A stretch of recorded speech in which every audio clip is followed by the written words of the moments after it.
भाववासमान्विता मच्चिता मद्गदाप्रणा बोधायन्ता परस्परं कथयन्ताश्च मां नित्यं तुष्यन्ति च रमन्ति च। भारतात् सुदूरवर्तिनि अर्जेन्टीना देशे वस्तुतः भारतवंशीयाः जनास्तु विरलाः। तत्त्वज्ञावरणानुकूलं योगोपवनम्। अस्ति कश्चित् विशेषः भारतभूमिः।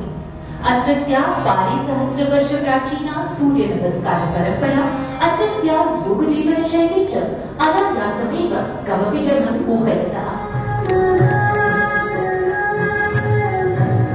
अभी हम गुरुकुल के एक हॉल में हैं, तो आचार्य जी से बात करते हैं। और आप देख सकते हैं कि पीछे दूरदर्शन चल रहा है। दूरदर्शन में संस्कृत का एक कार्यक्रम चल रहा है जिसमें कि अर्जेंटीना में संस्कृत बोलते हुए लैटिन अमेरिकन्स को दिखाया गया है। तो आचार्य ये प्रयोग भी बड़ा अच्छा है। देखिए आप, ये हमारा जो ये संस्कृत का महाविद्यालय है मूल रूप से, तो मूल अध्ययन तो हमारा संस्कृत का ही है। तो संस्कृत को इस प्रकार की टेक्निक के माध्यम से प्रस्तुत करना, और उसमें खास करके बात देखिए, अभी संस्कृत क्लास यहाँ पर हो रही है, तो संस्कृत क्लास से बच्चे यहाँ सुनते हैं, और जो आधुनिक गीत संस्कृत हिंदी में जो गीत हैं उनका अनुवाद संस्कृत में किया गया है। तो इससे बच्चों में कई सारी कलाओं का विकास होता है कि संस्कृत में अनुवाद कैसे करना है, अगर अनुवाद कर लिया तो उसे गाना कैसे है। तो एक सुंदरता के साथ में प्रस्तुति करने का कला हमारे विद्यार्थियों की विकसित हो, इसलिए प्रोजेक्टर के माध्यम से सायंकाल ये वार्तावली, चाहे वो देश के समाचार हों चाहे और गतिविधियां हों, निरंतर हमें दिखाते रहते हैं इसका। तो मतलब ये प्रोजेक्टर जो है, और ये इस हॉल का, इसको आप मल्टीपर्पज़ हॉल, हाँ बिल्कुल मल्टीपर्पज़ हॉल के रूप में प्रयोग करते हैं। अब ये पढ़ा रहे हैं संस्कृत को, हाँ, तो संस्कृत पढ़ाने के लिए सायंकाल संस्कृत का व्यवहारिक जो वही पक्ष है हमारे मूल रूप से व्यवहारिक पक्ष के रूप में ही यहाँ सायंकाल संस्कृत पढ़ाते हैं, तो बच्चे उसका अभ्यास करते हैं। तो इसमें दूरदर्शन के कार्यक्रम हो चाहे दूसरे कार्यक्रम हो, वो चलते हैं। तो दूरदर्शन तो मिलित्वा एक बार हम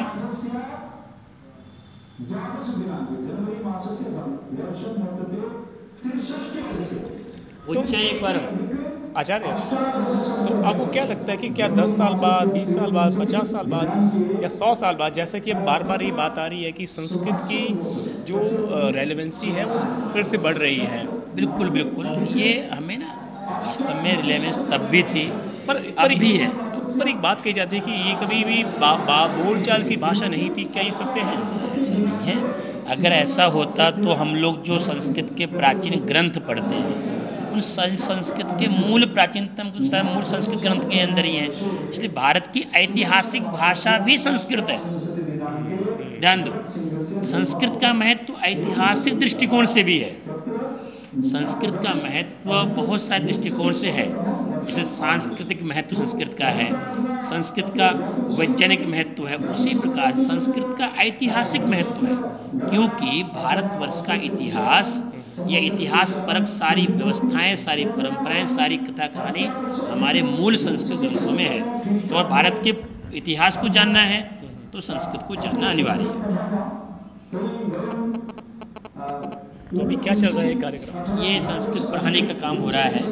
जैसे हम बोलते हैं 2000, 1984, 84, तो संस्कृत में कैसे बोलना है वो बता रहे हैं। ये भारत सरकार द्वारा वार्तावली ये कार्यक्रम शुरू किया गया है। जब ये भारत सरकार में हमारी 2014 में नरेंद्र मोदी देश के प्रधानमंत्री बने, उसके बाद में ये वार्तावली क्रम है। ये साप्ताहिक पत्रिका है, रविवार को आती है, आधे घंटे की। रविवार को आधा घंटा तो समाचार उसमें होते हैं, उसमें संस्कृत पढ़ाते भी हैं, फिर बाद में संस्कृत के गीत संगीत होते हैं। एक रुचिकर रूप से ये भारत सरकार द्वारा डीडी न्यूज़ पर ये कार्यक्रम हर रविवार को आता है, वार्तावली के नाम से।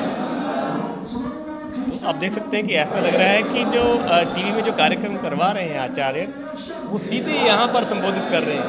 माहौल तो ऐसे ही लग रहा है। बिल्कुल, इसे हमें पढ़ा रहे हैं। सर वदंत मिलित्वा एक बार हम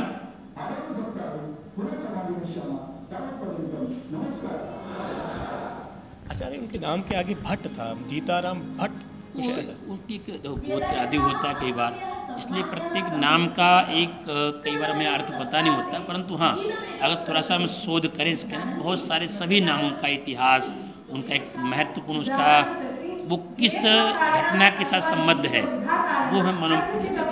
आपके जब कॉलेज से बच्चे पढ़ के जाते हैं तो उनमें से कितने ऐसे बच्चे हैं जो कि पंडित बनते हैं या फिर वो शादी विवाह में जो कार्य करते हैं? वो नहीं, क्या देखो मूल रूप से उसका हम विशेष प्रशिक्षण तो नहीं देते हैं, परंतु फिर भी व्यवहार में हम उस चीज़ को सिखाते हैं। ये तो ही प्रातः सायंकाल यहाँ हवन होता है, संध्या होती है, उन हवन आदि के माध्यम से भी बहुत सारे संस्कारों करने क्रिया, यज्ञ को करने क्रिया। ये देखिए अब गीत है, ये उसका अनुवाद किया गया हिंदी के अंदर। अब देख सकते कि ये तो पुरानी फिल्म है।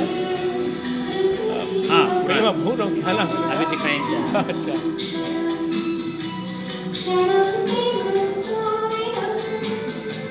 अरे जब जब फूल खिले शायद।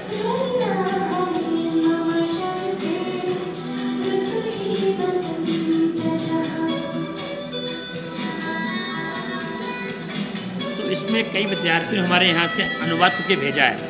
अब इस सप्ताह जो चल रहा है तो इन्होंने एक हिंदी गीत देना आपको, और वो कहेंगे इस हिंदी गीत का अनुवाद करके आप भेजिए, रिकॉर्डिंग करके भेजिए, अगर होगा तो फिर आपका यहाँ चलाएंगे। तो ये प्रतिस्पर्धा वाली भावना, ये बच्चों के अंदर विकास हो अनुवाद करने के। तो आप देख सकते हैं कि शशि कपूर और लगभग ये जितने हमारे देशभक्ति गीत हैं, क्या है, दे दी हमें आज़ादी, वो ऐसे बहुत सारे गीत हैं।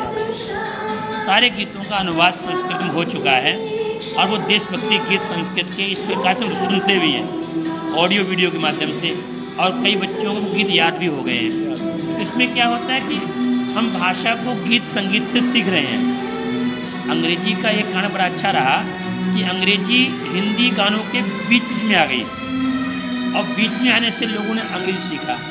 तो संस्कृत को भी सरल रूप में प्रस्तुत करने का कार्य करना चाहिए, और गीत संगीत भी है। आचार्य, संस्कृत अगर मुझे सीखनी हो, मैंने संस्कृत कभी नहीं पढ़ी, तो आपको क्या लगता है कि मुझे कितना अभ्यास करना पड़ेगा, संस्कृत सीख जाऊंगा मैं? अगर आप मेरे पास रहते हैं 10 दिन लगातार, तो 10वें दिन आप मेरे साथ में संस्कृत बोलेंगे। इति निश्चितम अस्ति। अच्छा, ये तो ही ये एक हवा है बना रखा है कि ये बड़ी मुश्किल है। संस्कृतम एका कठिना भाषा, संस्कृतम एका कठिना भाषा, it is a difficult language. ये जो है ना, एक बड़ा अजीब सा बहुत बड़ी भाषा है, बड़ा ये जानबूझ के संस्कृत से दूर रखने के लिए मानसिकता बनाएगी। ध्यान दो, भाषा कोई कठिन और सरल नहीं होती है, भाषा को सीखने का दृष्टिकोण होता है। अच्छा, अंग्रेजी सरल अंग्रेजी है, अंग्रेजी उससे कठिन है, बताओ। जिसको पीयूटी पुट ब्यूटी बट पता नहीं क्या बोलना है, दोनों जगह ऊ आ रहा है, फिर भी हम उसको सीख रहे हैं ना।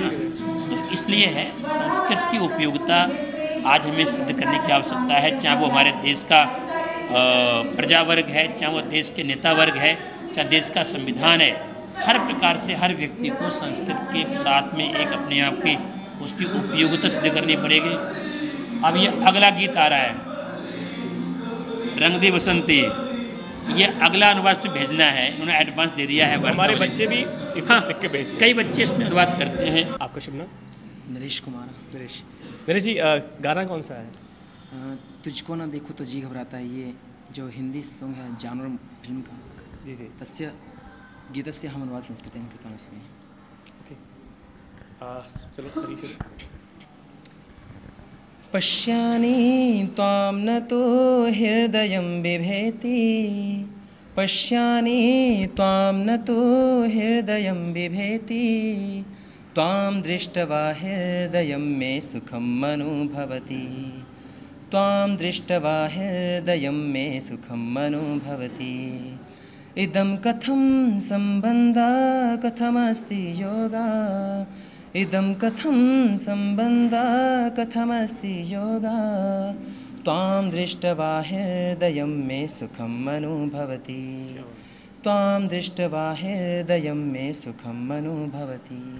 धन्यवाद। तो कितना मधुर गाना था। मतलब अक्सर ये कहा जाता है कि उर्दू ही सलीके की लैंग्वेज है या फिर बड़ी अदब की भाषा है। अगर कोई संस्कृत को अगर देखने जाता कि कितना कितना सॉफ्ट था और कितना मतलब आपको सुनने में उसका आनंद आ रहा था। तो मेरे ख्याल से भारत का ये इकलौता ऐसा गुरुकुल होगा। अभी तक कितने गुरुकुल मैं देख चुका हूँ, लेकिन इस तरह का जो कल्चर है, जो कि हम कह सकते हैं कि एक तरह का फ्यूजन भी हो रहा है। ना सिर्फ फ्यूजन को हम ये ना कहें कि हम पाश्चात्य एजुकेशन सिस्टम से, बट भारत में भी अपनी तरह का एक शिक्षा का सिस्टम बन चुका था। तो इस गुरुकुल में हर चीज़ों को बड़ी सलीके से, मतलब व्यवहारिक तरीके से उनको जोड़ा जा रहा है। चाहे गानों की बात हो, अभी कुछ देर पहले यहाँ पर एक प्रैक्टिस चल रही थी जिसमें कि आप दुकानदार से कैसे बात कर सकते हैं।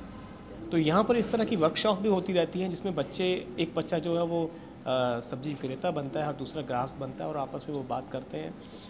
तो डॉक्टर उदय नारायण से हम फिर से बात करेंगे कि उससे पूर्व अच्छा आदर्श कुमार जी तो आचार्य कह रहे हैं कि एक गाना और है। आदर्श कुमार जी आइए। तो क्या गाना कौन सा है? श्लोक है सर। श्लोक है। तो अभी आप कौन सी कक्षा में हो, ये बताइए। अभी विद्यालंकार द्वितीय वर्ष में, जिसे कि हम BA सेकेंड ईयर कहते हैं। अच्छा, ठीक है। तो श्लोक सुनाइए। श्लोक तो सुनने में वैसे अच्छे लगते हैं। हे प्रभो विधातः गुणगरिमाणं कैः वचोभिनुवेयं ते सततं कैः वचोभिनुवेयं ते सततं बसत्वधिकण्ठं मातः शारदे यत्नतो गदेयं शक्तिमदरूपं यत्नतो गदेयं शक्तिमदरूपं हे प्रभो विधातः गुणगरिमाणं कैः वचोभिनुवेयं ते सततं कैः वचोभिनुवेयं ते सततं। इसका अर्थ क्या, मतलब क्या है? इसका अर्थ है जो हिंदी सॉन्ग एक है इसका, जो दर्द दिलों के कम हो जाए। ये उसके स्वर में है, लेकिन उसका पद्यानुवाद नहीं है, ये उसके स्वर में है। स्वर में? हाँ जी। तो ये एक सरस्वती माता जी का ये वंदना किया हुआ है। तो हे प्रभु, ये उनसे भक्त प्रार्थना कर रहे हैं कि आप हमें सद्बुद्धि दीजिए और आप हमें सद्ज्ञान दीजिए। आप हमारे बुद्धि को ऐसे बना दीजिए कि हम हमेशा, हमारा जो चिंतन है वो हमेशा सकारात्मक रहे। Thank you so much. आप किसी भी कॉलेज में चले जाएं, इंजीनियरिंग कॉलेज में चले जाएं, या आप किसी भी, मैं कह रहा हूँ कि so called modern education institution में चले जाएं, तो शायद ऐसी बात कोई सेकेंड ईयर का बच्चा कोई शायद हो क्योंकि ऐसी बात कर सके। इतनी गहरी बात और इतनी मतलब सादगी के साथ। तो कहीं ना कहीं हम लोग जो है पाश्चात्य संस्कृति में और मैकॉले के एजुकेशन सिस्टम में इतना डूब गए हैं, इतना गुलाम उसके हो गए हैं कि हमें ये जो हमारी विरासत है, हमारा जो इतना हमारे जो पूर्वजों का जो अर्जित किया हुआ ज्ञान है, हमारी जो संस्कृत भाषा है, उसको हम कहीं भूलते जा रहे हैं। तो अभी हम डॉक्टर उदय नारायण से फिर से बात करेंगे। आचार्य, अभी आदेश कुमार ने जो सुनाया तो बड़ा अच्छा लगा। मतलब ये चीज़ें हमें भी नहीं सिखाएंगे कभी कॉलेज में। नहीं, वो वर्तमान में एक तो बात माननी पड़ेगी, जो भारत की शिक्षा का स्वरूप है वो कहना कि बहुत जगह वहाँ पर गिरावट आ रही है। चाहे वो विद्यार्थियों का मूल्यांकन करने की प्रक्रिया हो, चाहे हमारी परीक्षा प्रणाली हो, चाहे हमारा पाठ्यक्रम है, इन सब में बहुत सारी गिरावट आ रही है। और कई बार मैं ये कहना चाहता हूँ, मेरे कई बार इस विषय में चर्चा होती है, शिक्षा का स्वरूप, मूल्यांकन प्रणाली, परीक्षा प्रणाली, शिक्षा का पाठ्यक्रम किस प्रकार से होना चाहिए। वर्तमान जो शिक्षा है वो घर से बाहर शिक्षा है। मतलब क्या है, जो आप सीख रहे हैं वो घर से बाहर काम आएगा, वो घर के अंदर काम नहीं आ रहा है। मैं ये कहना चाहता हूँ, हमें उस प्रकार की शिक्षा भी देनी है जो व्यवसाय के साथ साथ में परिवार में भी काम आए। हम उसकी चर्चा खुल करके परिवार में भी करें। तो व्यवसाय के साथ साथ में जो शिक्षा का स्वरूप हो रहा है, आज का स्वरूप ये हो रहा है, हाउ टू चीट अदर, दूसरों को कैसे ठगें, हाउ टू चीट अदर। तो ये जो स्वरूप है, कहना कि मानता हूँ हमें इस जो शिक्षा के जो शिक्षाविद हैं, शिक्षा के जानकार हैं, कि उनका कर्तव्य है कि इस प्रकार के विषयों पर गंभीरता से विचार करें कि शिक्षा की गुणवत्ता कम क्यों हो रही है, शिक्षा का स्वरूप घर के घर तक क्यों नहीं शिक्षा पहुंच पा रही है। और एक और ध्यान दो, शिक्षा का वर्तमान स्वरूप हो गया व्यापारीकरण केवल मात्र, शिक्षा वही है जो व्यापार दिलाए। ये जो सिस्टम है सबसे बड़ी मिथ धारणा शिक्षा के बारे में है। इसलिए शिक्षा प्राप्त करने वाला व्यक्ति किसानी नहीं करेगा, वो किसान नहीं, क्योंकि उसके दिमाग में ये बैठा दिया गया है तू 2 रुपये कमा, चाहे तू क्लर्क बन चाहे तू कुछ बन, पर घर में काम मत कर। ये जो शिक्षा का स्वरूप है, मतलब सा शिक्षा या नियुक्त जो आपको पैकेज दिलाए वो शिक्षा है। ये जो शिक्षा का बिगड़ता स्वरूप जो एक नई परिभाषा समाज में दी गई है, मैं इसके बड़ा खिलाफ हूँ। ये एक बड़ा मिथ है कि हमने शिक्षा को कहाँ शिक्षा आनी चाहिए थी और उसे स्वरूप हमने कहाँ खड़ा कर दिया है। इसलिए आज का अच्छा युवक टैलेंट है, योग्य है, उसके पिताजी अच्छे किसान हैं और वो खुद योग्य है, परंतु शिक्षा प्राप्त करने के बाद में वो किसानी करना, मेहनत करना अपना कर्तव्य नहीं मानता है। इसलिए आज बेरोजगारी की सबसे बड़ी समस्या ये हुई, जो युवक गांव में थे वो युवक दोबारा गांव में जाने को राजी नहीं हैं, वो दोबारा से वही अपना व्यवसाय कृषि रूप में करने को तैयार नहीं है। और जो वर्ग था शहरों का, नगरों का, वो परेशान है कि उसकी जो रोजी रोटी है, जो शिक्षा की जो व्यवसाय है, वो फर्क आ रहा है, उसमें संख्या बढ़ रही बेरोजगारी की। तो हमारा मतलब है कि शिक्षा का स्वरूप केवल मात्र धन अर्जन नहीं है, और उसके लिए हमारे वेदों में कहा सा विद्या या विमुक्तये, विद्या वही है जो मुक्ति के लिए है, जिसका अंतिम लक्ष्य है धर्म अर्थ काम मोक्ष। अर्थ भी प्राप्त करना है, काम भी प्राप्त करना है, काम मतलब इच्छाओं की पूर्ति भी करनी है, जो भी इच्छाएं आपकी व्यक्ति की, पर अंतिम जो उद्देश्य है वो क्या है, मोक्ष।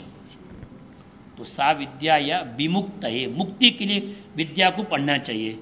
तो अब स्वरूप क्या हो गया, सा विद्या या नियुक्त है।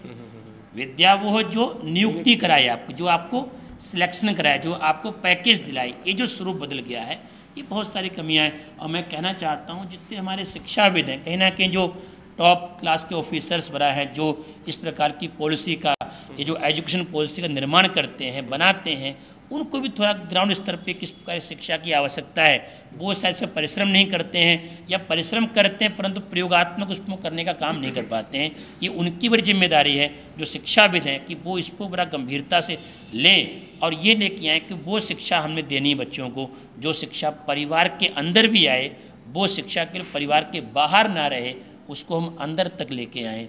ये हमारा उद्देश्य है। और हम यहाँ कहीं ना कहीं शिक्षा के रूप में बच्चों को ये देने का प्रयास करते हैं, चाहे वो आधुनिक शिक्षा है, चाहे वो हमारी वर्तमान भारतीय शिक्षा प्रणाली है, उसको देने का निरंतर काम करने का कार्य कर रहे हैं। ठीक है, धन्यवाद। अखंडादानंदा निगमहिमा शैलेन्द्र शिखरात् प्रभूता भूतानां जनिलया कृताः शंकर गुरो दयानन्दस्येयं सकलभुवनायामृतपदं दिशन्ति गिर्गङ्गा जनितशिवसङ्गा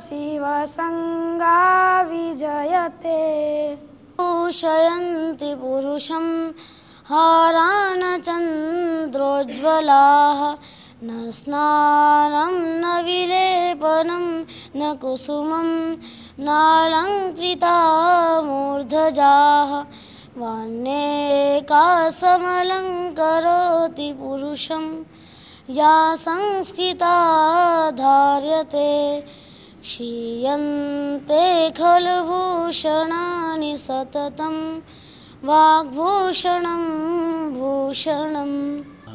महर्षि दयानंद के गुरु विरजानंद सरस्वती की जन्मस्थली ये करतारपुर है, और उन्हीं की जन्मस्थली पर उन्हीं की स्मृति में ये गुरुकुल स्थापित किया गया है, जिसका उद्देश्य है संस्कृत एवं वैदिक शिक्षा के साथ साथ आधुनिक विषयों का भी ज्ञान बच्चों को कराया जाए।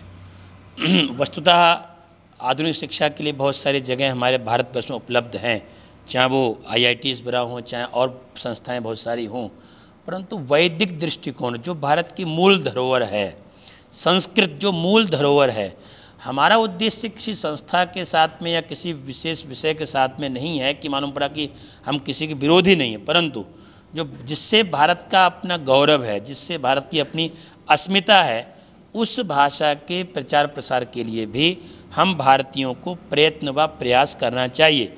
और वो प्रयत्न प्रयास केवल भारत में हो ऐसा नहीं है, भारत से बाहर भी हम कर सकते हैं। और वो तब प्रारंभ होगा जब हम यहाँ पर पहले प्रारंभ करेंगे, उसके पश्चात और देशों भी काम करने का काम कर सकते हैं।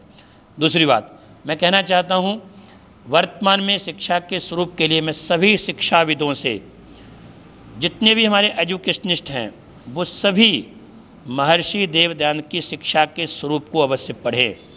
महर्षि दयानंद का शिक्षा का स्वरूप क्या है, वो शिक्षा किस प्रकार देना चाहते हैं। उन्होंने कहा बालक बालिकाओं के विद्यालय अलग हों, उसका तात्पर्य क्या है।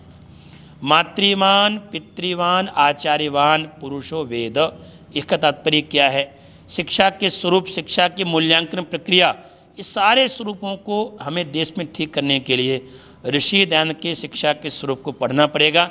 इसलिए हर शिक्षाविद को इस पर विशेष जोर देना चाहिए। और साथ ही साथ आज जो देश में घटनाएं हो रही हैं, भारत तेरे टुकड़े होंगे, आज देश में जो घटनाएं हो रही हैं, वंदे मातरम नहीं बोलेंगे, आज देश में घटनाएं हो रही हैं, भारत माता की जय नहीं बोलेंगे, और बहुत सारी घटनाएं हो रही हैं। और यहाँ तक कि हम देख रहे हैं कि हमारे भारत देश में वृद्धाश्रम की संख्या बढ़ रही है, बहुत सारी अनैतिक घटनाएं हो रही हैं। उसका सब जिम्मेदार कहीं ना कहीं मैं मानता हूँ शिक्षा है, क्योंकि शिक्षा का स्वरूप वो शिक्षा हम देने वाला काम नहीं कर पा रहे हैं जो शिक्षा राष्ट्र के प्रति एक आदर करना सिखाए, वो शिक्षा जो बड़ों को प्रति अपने कर्तव्य की अनुभूति करना सिखाए।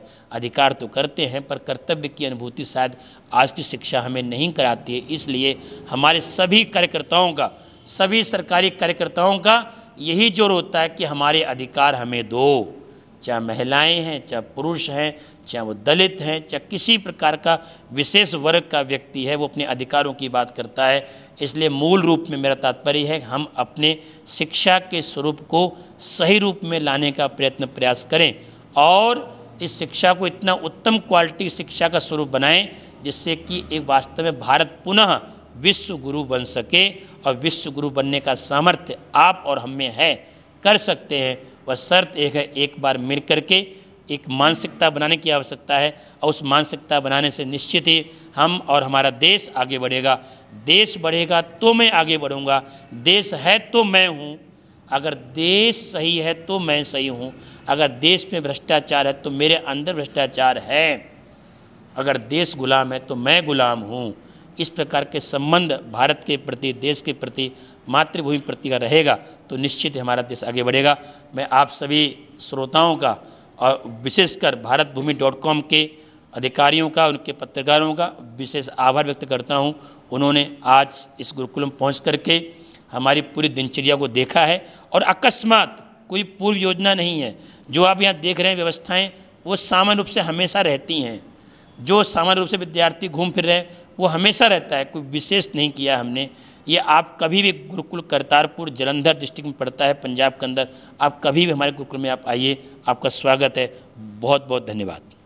भूषयन्ति पुरुषं हारान चन्द्रोज्ज्वलाः न स्नानं न विलेपनं न कुसुमं नालङ्कृता मूर्धजाः वाण्येकासमलङ्करोति पुरुषं या संस्कृता धार्यते क्षीयन्ते खलु भूषणानि सततं वाग्भूषणं भूषणम्।